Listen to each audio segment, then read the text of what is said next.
Kemudian sertifikat ini dibagikan kepada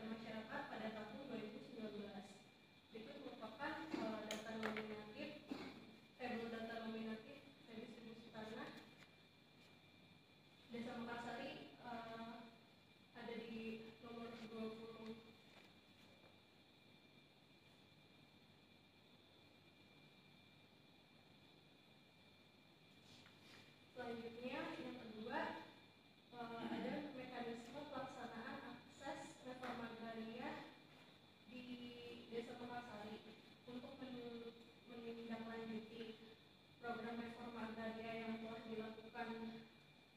dilakukan, maka prosesnya melibatkan beberapa tahapan yang dilakukan oleh kantor pertanahan atau kantor wilayah Provinsi Banten, serta dengan gugus tugas reforma agraria. Tahapan program ini meliputi yang pertama ada rapat koordinasi dan pembentukan tim, yang kedua ada penetapan lokasi, yang ketiga ada pemetaan sosial, yang keempat ada penyuluhan dalam rangka pengembangan program, yang kelima ada model pemberdayaan, yang keenam ada pendampingan penanganan dan akses, dan yang ketujuh ada evaluasi dan pelaporan. Dan di samping ada yang merupakan target dan capaian pelaksanaan akses reforma agraria yang sudah tercapai sesuai dengan definisi pelaksanaan penanganan akses pada tahun 2021.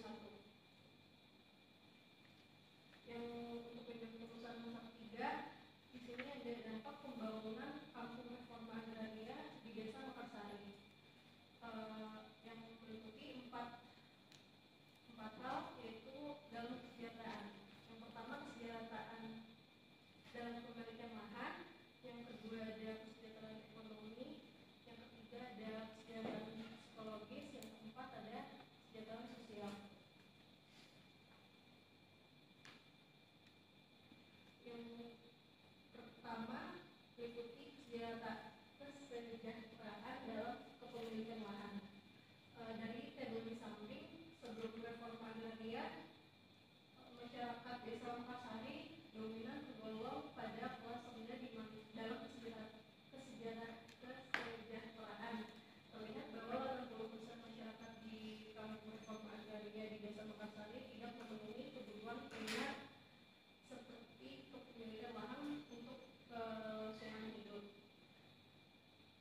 Masyarakat yang tidak memiliki tanah atau memiliki tanah dari hak waris yang tidak lebih dari dengan bangunan yang tidak layak, maka pelaksanaan dalam kegiatan program redistribusi tanah berupa kepemilikan lahan ini cukup berdampak terhadap peluang untuk kesempatan memanfaatkan tanah dalam meningkatkan pendapatan masyarakat di Desa Mekarsari.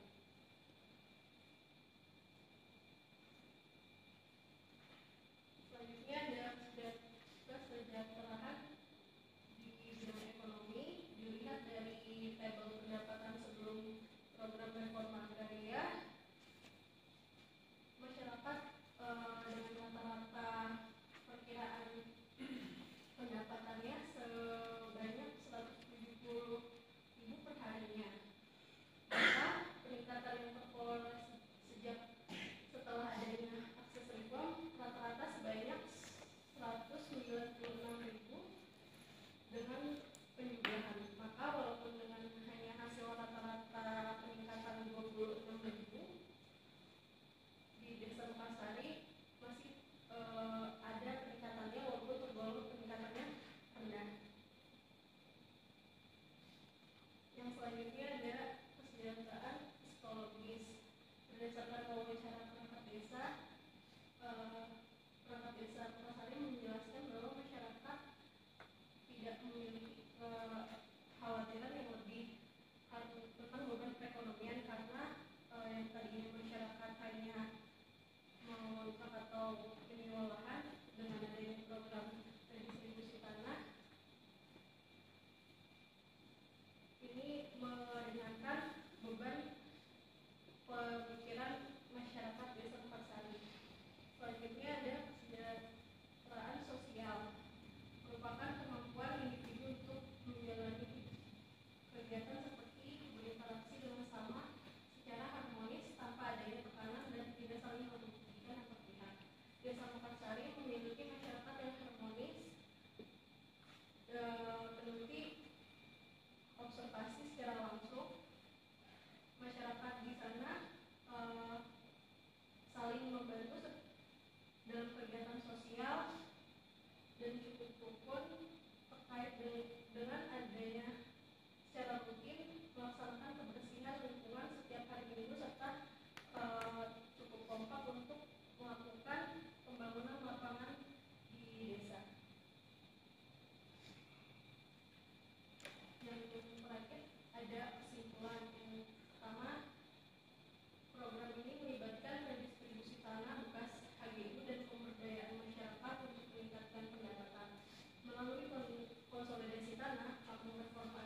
Baik, berikutnya kami persilakan kepada dosen penguji untuk memberi tanggapan atas pemaparan hasil penelitian yang telah dipaparkan oleh adik-adik Widodo.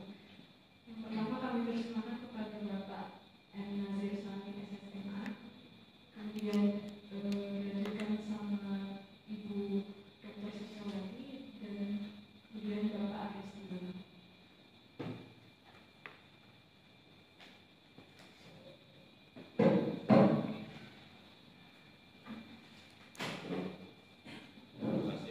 Assalamualaikum warahmatullahi wabarakatuh.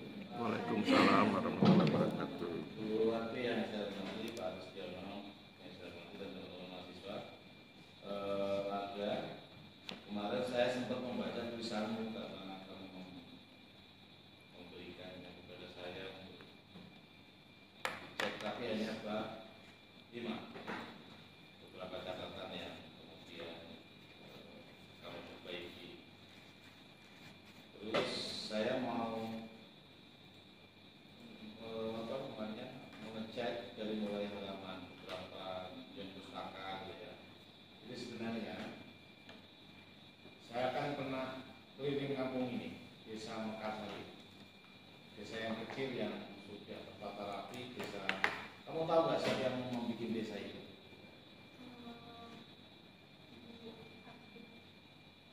Siapa? Bu Aben. Program, kamu baca nggak laporan-laporan kegiatan kampung RA pada awal-awal kegiatan itu? Kenapa kamu tidak mencari di Gambir? Karena itu proyeknya Abeng yang prestisius ketika dia menjadi kantor di Banten. Itu ada banyak laporan-laporan yang menjelaskan termasuk upaya dia ketika membangun itu mengkaji. Itu yang membangun sebenarnya Pemda. Itu kampung dibikin betul-betul dibikin gitu. Karena ditata seperti kamu memoto fotoannya, foto kampung dari mulai dari halaman depan, gapura sampai ke belakang. Ada Bapak, cuma belum. Kamu keliling sampai selesai sampai di belakang, sampai masjid besar itu. Iya, Pak. Udah jadi masjidnya, selesai. Masih belum, Bapak. Belum selesai. Gara-gara itu maksud saya banyak sebenarnya skripsinya IPB yang menulis tentang kampung era. Apa sih kampung era? Karena waktu itu masih baru. Itu zaman program kegiatannya Pak Wamen Surya Chandra. Jadi sebenarnya konsep kampung reforma agraria itu juga tidak clear gitu. Bedanya apa dengan kampung yang lain? Tetapi dijalankan sebagai pendefinisian akses reforma agraria di perkotaan, kemudian mengembangkan ke kampung. Dan itu kampung RA di Pandega betul-betul jalan. Maksud saya sebenarnya kamu bisa mengecek beberapa kajian jurnal maupun skripsinya orang IPB yang paling banyak melakukan kajian. Jadi saya tulisanmu bedanya apa itu, misalnya dengan Anowo, dengan Ali, kan banyak tuh beberapa tulisan yang sudah melakukan kajian. Mereka fokus ke berlanjutan, kamu fokus ke apa? Itu yang pertama. Jadi kamu perlu menghadirkan beberapa kajian yang betul-betul di bidang pustaka itu. Semua kajian tidak usah keluar dari kampung era, karena kampung era sudah ada beberapa. Seingat saya skripsinya IPB itu bisa diakses. Kalau dulu ya, saya nggak tahu sekarang. Diakses online maksudnya di repositorinya. Yang pertama. Yang kedua, terkait tentang kerangka pemikiran. Saya kira nggak usah mau kerangka pemikiran itu dibangun dari Perpres 62. Kerangka pemikiran itu ya dibangun dari problemnya ataupun isu besarnya apa.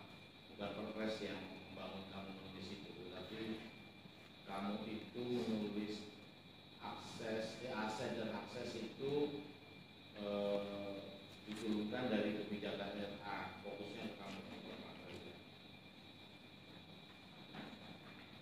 Saya sedikit mau komentar di bab 4. Oh ya, sebelum ke sana metode. Kamu siapa ya kamu wawancarai? Seksi penata Pak Wisnu sama Pak Teddy sebagai fokus. Selanjutnya ada Kepala Desa Mekarsari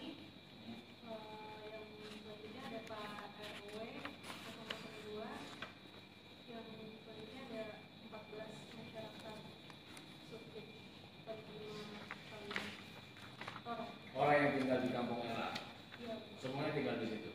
Iya Bapak. Dari 14 orang itu, apa pekerjaan mereka?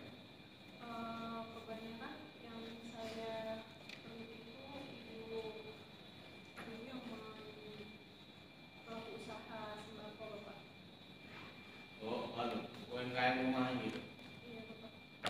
Jadi yang kamu hitung tadi 176.000 itu adalah hasil dari UMKM mereka. Iya Bapak. Pertanyaannya, UMKM itu program akses reform atau program mandiri? Program akses reform. Apa bentuk program akses reform yang dijalankan di kampung? Ada pembuatan titik oleh pelaku usaha home industry. Di situ ada makanan ringan seperti sayur pisang, kemudian ada yang mandiri juga sih Pak, seperti usaha kayu khusus itu. Jadi UMKM-nya mana? Akses reformnya ada UMKM? Atau UMKM maksudnya bikin toko? Ada kok yang didampingi oleh fasilitator? Ada Bapak, dengan permodalan dari PMM yang membantu untuk. PNM terlibat di situ. Iya Bapak. Siapa yang mengelola penghancur sampah di kampung ini? Alat penghancur sampah yang ada di 1 miliar itu. Saya Kamu nggak sampai situ. Berarti keliling semua. Wong kampung itu kecil loh, muter gini aja. Dari Jerman 1 miliar kayaknya. Jadi masuk di situ, habis keluar asapnya ada tinggi. Itu sebenarnya bisa dibisniskan karena bisa digunakan kapasitasnya melebihi kebutuhan internal. Itu dapat bantuan. Jadi memang buat memang bekerja keras itu membangun kampung itu termasuk bisa mendapatkan anggaran itu bantuan dari luar negeri. Jadi sebenarnya saya dulu kan ada perencanaan mengembangkan tempat sampah itu supaya bernilai ekonomi. Karena sebenarnya warga di sana itu tidak banyak. Kalau dulu ya, 2-3 tahun yang lalu perubahan ekonominya karena rata-rata mereka tetap kembali ke nelayan. Nggak tahu kalau sekarang perkembangannya seperti apa. Di rumah itu sebenarnya setahu saya UMKM yang dibangun oleh masyarakat kebanyakan UMKM mandiri. Oke, itu terkait tentang bab 4. Di bab 5 yang hasil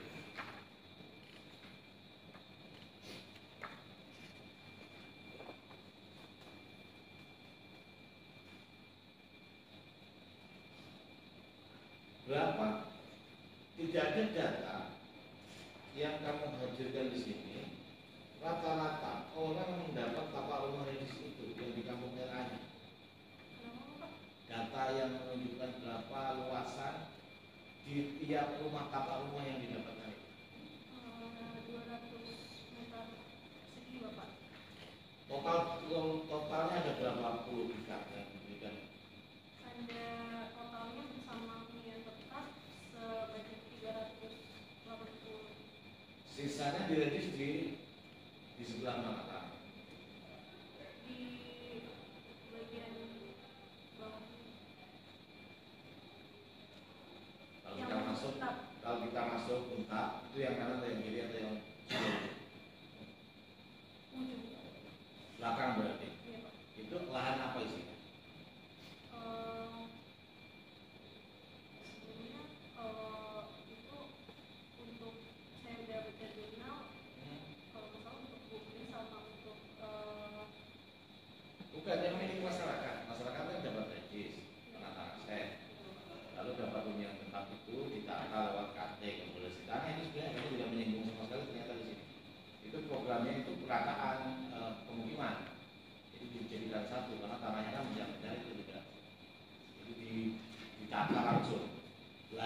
dengan bidang-bidang untuk di luar pemukiman. Iya Pak, untuk bidang-bidang yang itu ada lahan untuk bertani.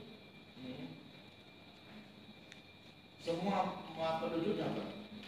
Enggak Pak, kan itu dikelola sama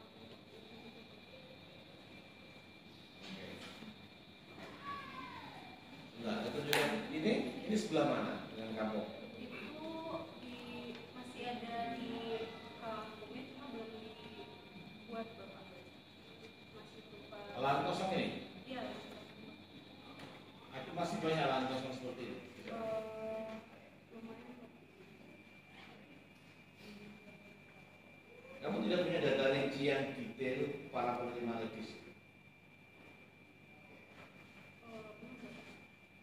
Kamu mau panggil bilang nggak?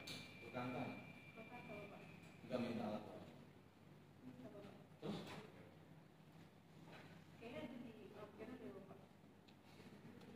Kamu itu khusus itu. Lampu itu ngapain? Ya setidaknya kamu gambarkan. Baik Bapak. Nanti kalau memang ada, kamu pindahkan di bagian setidaknya kamu jelaskan, kamu narasikan di dalam tulisan kata-katanya, termasuk luasannya dan pemanfaatannya. Oke, karena yang kamu tulis itu kan aset dan akses. Jadi hingga hari ini kamu penelitian terakhir bulan apa di sana? Bulan April. Aksesnya masih jalan? Sudah Bapak. Sudah berhenti? Berhenti itu tahun berapa? Di 2022. Jadi ini kamu penelitian sudah pasca selesai, penataan kampung sudah selesai semua, termasuk akses sebelumnya sudah selesai. Kenapa kamu tidak melakukan survei pasca penataan aset dan akses? Dampaknya kamu kan bicara dampak secara kualitatif itu kan sulit itu untuk dinilai dari keseluruhan masyarakat yang menerima. Misalnya kamu ambil sampling dengan survei 30 rumah saja misalnya, itu hasilnya pasti bisa menggambarkan seperti apa sih sebenarnya pasca akses reform dibanding kamu menampilkan beberapa hasil wawancara penghasilannya 170.000. Itu kan kebetulan yang punya UMKM, padahal mayoritas kan tidak punya UMKM kan di situ. Iya Bapak.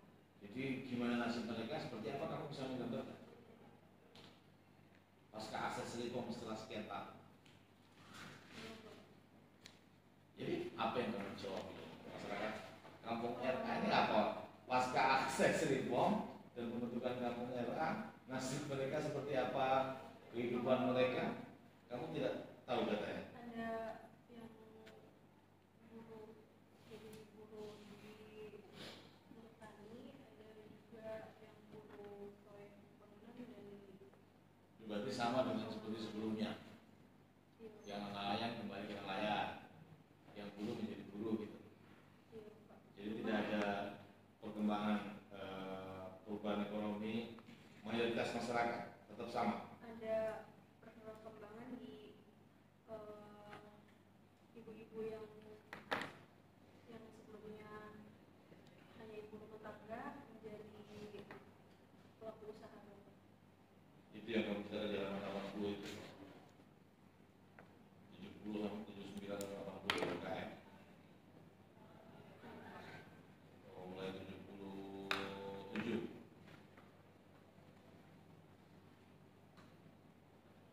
Oke. Terakhir saya kemarin kan saya sudah kasih beberapa catatan. Tulisan itu miskin referensi. Jadi kalau menulis itu sebenarnya sebaiknya setiap alinea itu didukung oleh data. Mau data bisa dalam bentuk gambar, hasil observasi, wawancara, rujukan dokumen atau apapun. Jadi kesannya kan kalau kamu menulis panjang lebar tidak ada referensinya, tidak merujuk gitu ya. Itu kan kamu dibilang mengarang. Misalnya ngomong 4.000 warga biasanya menampung air hujan atau membeli air bersih dengan harga sekitar, nah ini sumber dari mana? Kan harusnya kamu wawancara dengan siapa, penjelasan siapa. tulisan itu salah satu contoh, tapi ada banyak. Kamu tidak memanfaatkan jurnal-jurnal yang sudah banyak beredar terkait akses reform, terutama di Desa Mekarsari, sudah ada beberapa kajian. Kamu tidak memanfaatkan, jadi sayang saja. Dan sebenarnya yang menarik menurut saya tidak ada tadi yang menjelaskan kan akses reform itu sudah dilakukan, aset dan akses reform itu sudah dilakukan beberapa tahun yang lalu, 5 atau 6 tahun yang lalu sebenarnya. Keberlanjutannya seperti apa itu tidak terekam di dalam tulisan. Sebenarnya bagusnya itu kalau ada subjudul tentang keberlanjutan akses reform di Desa Mekarsari atau di Kampung RA khususnya. Kalau Desa Mekarsari kan besar ya, Kampung RA kan lebih kecil. KRA itu hanya berapa bidang? 100 berapa? 195 KK ya, plus 1 masjid, plus apa, ada musola juga. Saya kira itu, terima kasih Pak Aris. Oh ya, terima kasih. Assalamualaikum warahmatullahi wabarakatuh. Salam sejahtera buat kita semua. Yang saya hormati Pak Nasir, Ibu Setiawati, Mbak Arda, dan sahabat-sahabat mahasiswa. Coba tayangkan judul yang ada di presentasi.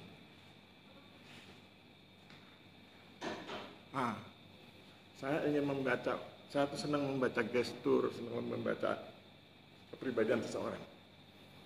Dengan melihat judul ini, saya beranggapan bahwa Mbak Arda kurang teliti, kurang persiapan. Nah, itu yang harus diperbaiki. Jadi nasihatnya adalah lain kali teliti dan persiapkan dengan baik. Dari mana dasarnya Pak Aris ngomong begitu? Perhatikan judulnya tidak sama dengan judul yang ada di teks. Jadi judul yang Mbak Arda tayangkan tidak sama dengan judul yang ada di teks, di textbook, di buku yang di naskah yang Mbak Arda sampaikan ke saya. Judul saya itu yang ada di saya itu dampak pembangunan kampung reforma agraria kurung buka KRA kurung tutup terhadap kesejahteraan masyarakat di Desa Mekarsari, Kabupaten Pandeglang. Di situ? Oke ya, itu menunjukkan ketidakcermatan, ketidaksiapan. Dan itu bagi seorang sarjana harus diwaspadai, karena nanti kalau Mbak Arda jadi, misalnya jadi pengusaha yang hebat, atau jadi birokrat yang hebat, ketidaksiapan, ketidakcermatan akan membuahkan dampak negatif buat orang-orang yang sesudah itu. Jadi bagaimana misalnya bayangkan Mbak Arda jadi kepala kantor, salah mengambil keputusan. Dampaknya kan buat masyarakat. Jadi sarjana itu dilatih untuk berpikir cermat, teliti gitu ya. Oke, sekarang saya ingin mendalami apa yang tadi disampaikan Pak Nasir. Jadi saya senang diskusi itu karena saya senang mengambil informasi dari orang lain. Yang ingin saya dalami dari Pak Nasir adalah pernyataan Pak Nasir bahwa kegiatan ini adalah kegiatan yang prestisius bagi Kanwil BPN Provinsi Banten di masa itu. Kegiatan yang prestisius. Saya kawan satu angkatan dengan Ibu Abeng dan saya sahabat diskusi beliau. Jadi ketika beliau punya inisiatif tentang ini, beliau ngomong ke saya. Ngomongnya itu, Pak Aris, saya ingin bikin kegiatan RA, tapi kira-kira yang RA-nya itu orang nggak cuma sekedar partisipasi terus kemudian selesai hilang gitu ya. Dia ingin punya dampak yang lebih. Saya bilang oke, kalau gitu namanya meaningful participation. Ada teorinya itu ya. Dan itu sudah saya kirimkan ke WA Mbak Arda, konsep teoritiknya. Nanti kita bahas. Nah, ketika saya membaca naskah Mbak Arda, sedikit bahkan mungkin ketika saya membaca naskahnya Mbak Arda tidak nampak jelas intervensi Kanwil BPN Provinsi Banten. Yang nampak adalah kinerja Kantah. Harusnya diperlihatkan itu karena di beberapa daerah yang lain yang memang Kantahnya yang berkinerja tinggi tapi kemudian dukungan dari Kanwilnya kurang kuat. Kalau ini kan dukungan Kanwil BPN-nya kuat, kemudian karena dukungan Kanwil BPN-nya kuat, kemudian Kanwil BPN punya hubungan yang baik dengan Pemprov Banten, maka dukungannya jadi kuat. Nah, kemudian begitu turun ke daerah, turun ke level kabupaten, akhirnya jadi bagus itu sinerginya. Dinas di kabupaten didukung oleh dinas provinsi dan didukung oleh Kanwil BPN, jadi kan itu bagus ya. Nah, itu kan tidak nampak di naskahnya Mbak Arda. Pertanyaan saya, apakah Mbak Arda punya data yang bisa menunjukkan adanya intervensi Kanwil BPN Provinsi Banten dalam konteks kegiatan ini. Punya datanya nggak? Ada Bapak dari kantor. Ada datanya ya, kalau ada datanya nanti tinggal dimasukkan. Kan keterangan dari sahabat-sahabat kita di Kantah itu nanti mereka akan menjelaskan itu tentang bagaimana intervensi Kanwil gitu ya. Kemudian tadi saya sudah bilang ini konsepnya kan meaningful participation, partisipasi bermakna. Konsep teoretiknya sudah saya kirimkan ke Mbak Arda lewat WA-nya. Sekarang saya ingin jelaskan bahwa meaningful participation itu kan kekuatannya pada berkelanjutan, konsep berkelanjutan. Oleh sebab itu menjadi penting di naskah ini ditunjukkan aspek keberlanjutannya. Saya menyambung yang disampaikan Pak Nasir tadi. Nasihat saya adalah kalau sekarang belum ada datanya, hubungi sahabat-sahabat kita di sana, tanyakan konsep keberlanjutannya.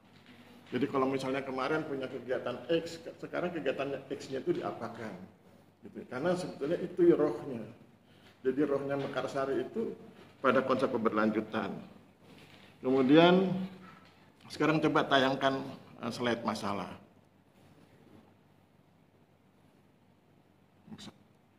Masalah. Ya, itu ya, sudah. Nah, yang saya salut ya, saya apresiat ke Mbak Arda adalah keberanian mengambil dua sisi RA. Biasanya sahabat-sahabat kita yang lain, mahasiswa STPN, ngambil salah satu. Ada yang ngambil sisi penataan aset saja, ada yang mengambil sisi penataan akses saja. Mbak Arda kan dengan gagah berani mengambil dua sisi ya, dua sayap gitu.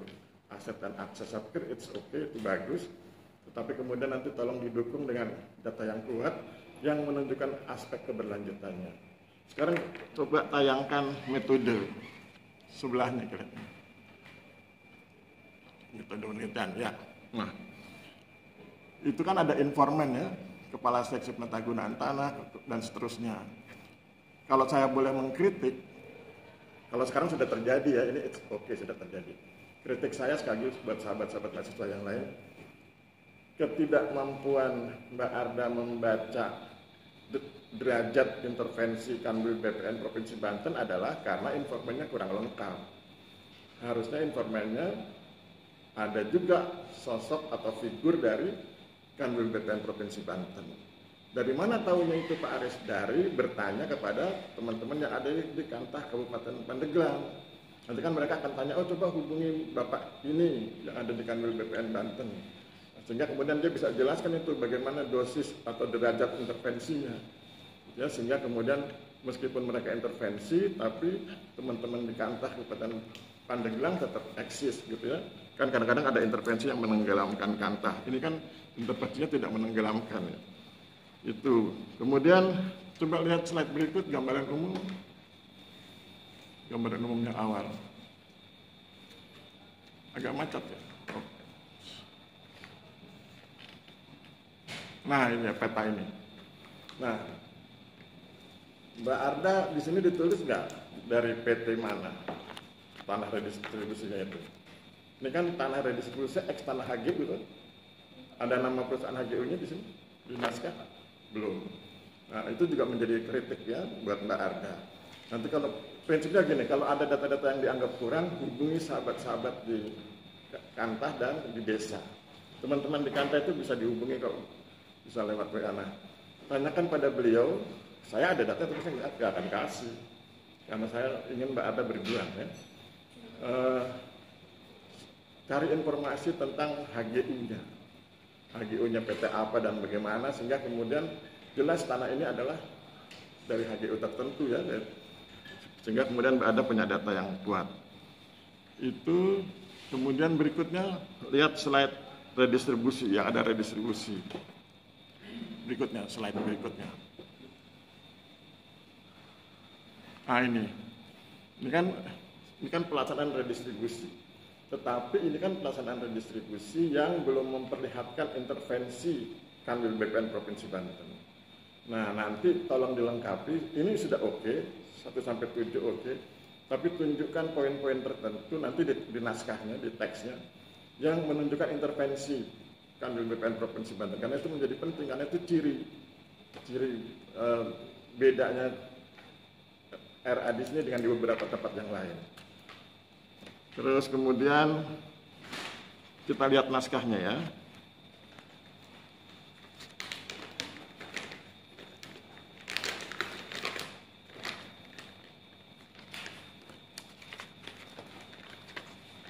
Sekarang dari slide sudah cukup, sekarang kita lihat naskahnya. Mbak Arda lihat halaman 76. Sudah? Di situ ada tabel 17. Kepemilikan lahan masyarakat desa Mekarsari setelah redis. Redisnya pakai T. Oke? Menurut saya kurang lengkap itu tabel 17 ya. Kepemilikan lahan masyarakat desa Mekarsari setelah redistribusi lahan. Kalau di sini sebab pakai lahan, dagangnya lahan. Kalau di sini kepemilikan tanah masyarakat desa Mekarsari setelah redistribusi tanah, it's okay. Jadi dan tulisan lengkap redistribusi, jangan redis, ini kan bahasanya WA gitu. Kalau Mbak ada WA saya, Pak Aris redisnya gimana? Itu begini nulisnya. Tapi ini kan bahasa resmi ya. Kemudian lihat tulisan sertifikat. Apa yang salah dari tulisan itu? Saya pengen tahu. Mbak ada TB bukan? Tugas belajar bukan? Oke. Apa yang salah dari tulisan itu? Harusnya pakai P. Iya, kenapa harus pakai P?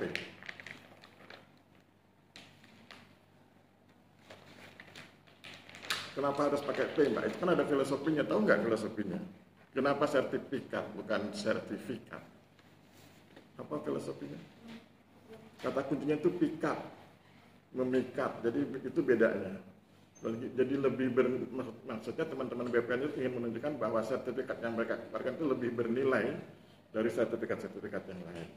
Walaupun itu sangat subjektif ya. Itu kemudian lihat di kesimpulan penutup.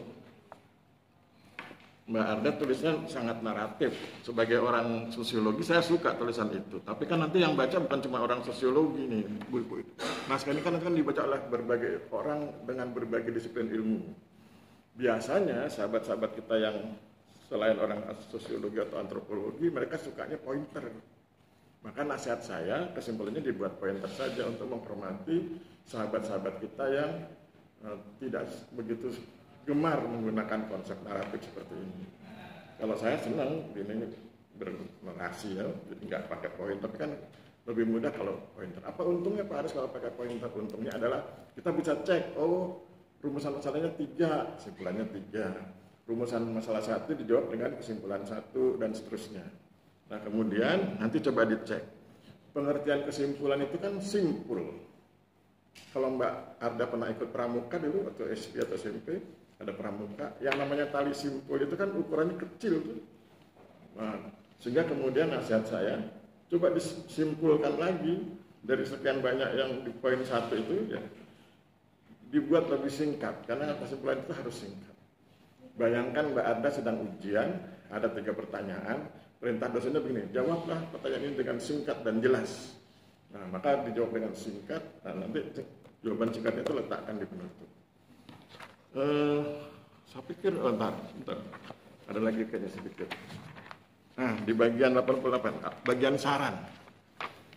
Di presentasi nggak ada sarannya. Ada, coba tanyakan sarannya.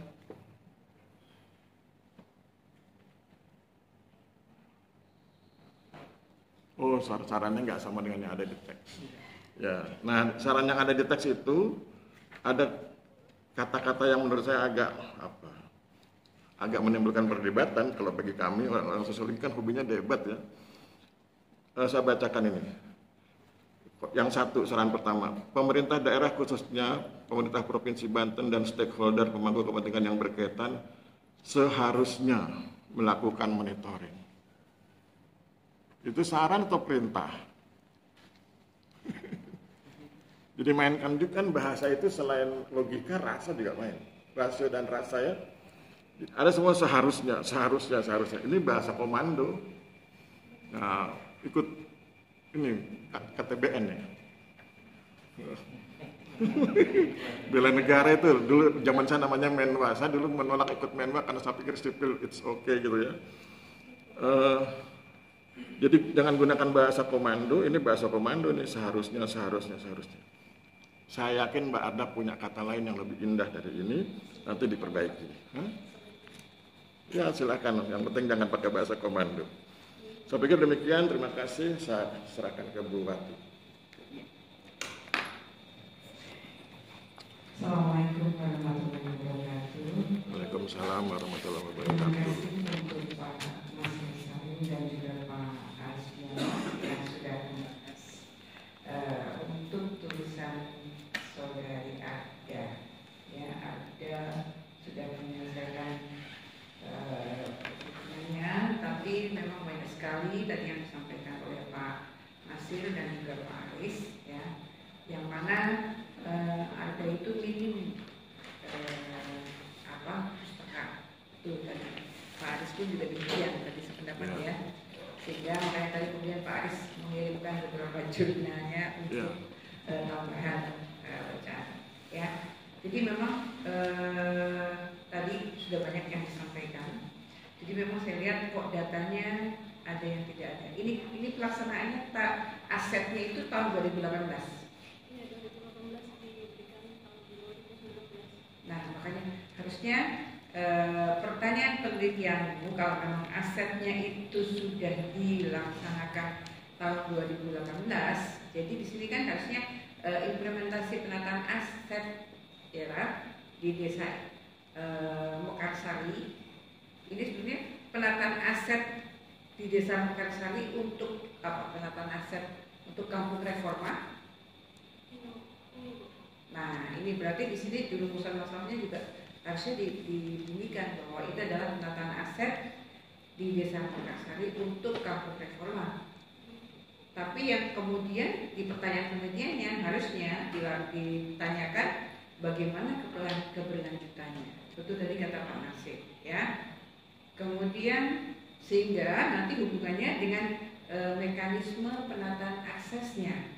Jadi dua hal yang kamu lihat, jadi aset, penataan asetnya, keberlanjutannya bagaimana, sehingga itu nanti kita bisa melihat penataan aksesnya, maka kita bisa melihat dampaknya.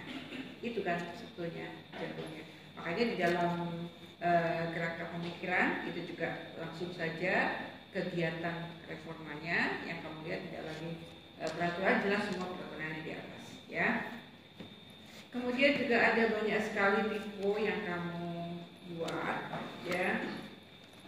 Nanti coba diperhatikan, terutama penulisan atau uraian narasi untuk tabel, ya. Kamu mengatakan bahwa kegiatan ini sesuai dan terpenuhi seperti tabel 17 di bawah ini. Ternyata yang di bawah adalah tabel 15. Kemudian narasi untuk tabel 18, 17 dan 18 ternyata itu adalah tabel 18 dan 19. Coba dilihat lagi urutannya, ya. Datanya kalau memang kamu menggunakan meneliti mengenai kampung reforma, coba diperhatikan lagi siapa yang diwawancara, kemudian juga tadi dikatakan juga ini adalah hasilnya, dampaknya secara positif itu memang dari hasil dia mendapatkan akses dari ini, kegiatan ini atau bukan gitu ya. Jadi ada ini kayak Ibu Kartini contohnya, pendapatannya setelah adanya akses. Dia jadi pedagang sembako yang awalnya hanya sebagai buruh serabutan. Tadinya dia buruh serabutan. Kemudian setelah mendapatkan akses dia bisa buka warung sembako. Nah, berarti kan artinya di sini harus dijelaskan juga, diceritakan di dalam narasinya nggak kamu sebutkan bahwa kemudian di sini yang kamu ceritakan hanya Bu Mimi dan Bu Salimah yang mengalami penurunan. Justru kenapa dia mengalami penurunan gitu kan di situ. Tapi ada Bu Kartini yang justru mengalami peningkatan. Berarti dia adalah usaha mandiri, ya, betul kata Pak Nasir tadi. Dilihat dari usaha mandiri beda kan nanti kalau dia merupakan usaha dari adanya akses atau dari usaha mandiri, ya. Coba diperhatikan lagi. Mungkin itu saja dari saya karena tadi juga sudah banyak yang disampaikan. Oh ya, untuk kesimpulan tadi, menurut saya juga terlalu panjang kalimatnya. Ya, Pak Aris mungkin suka ya cerita yang panjang, tapi kalau untuk saya bacanya ini kesimpulannya apa ya sebetulnya karena terlalu panjang kalimatnya. Kalau Ya. sosiolog suka. Oke, terima kasih. Mungkin bisa disimpulkan untuk hasil seminar pada hari ini. Terima kasih. Langsung. Langsung aja. Oke.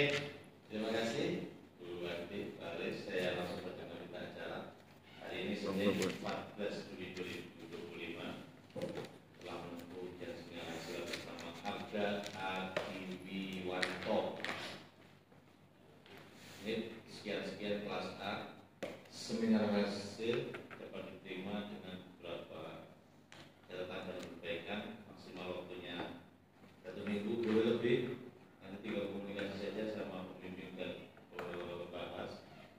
Kalau memang waktunya harus dibutuhkan tambahan silakan. Demikian, kurang mohon maaf. Wabillahi taufiq wal hidayah. Assalamualaikum warahmatullahi wabarakatuh. Waalaikumsalam warahmatullahi wabarakatuh.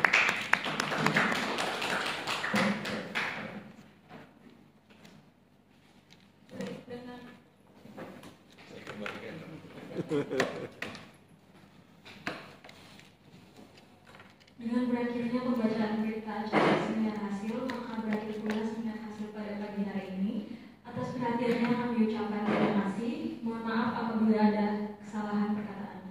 Assalamualaikum warahmatullahi wabarakatuh. Waalaikumsalam.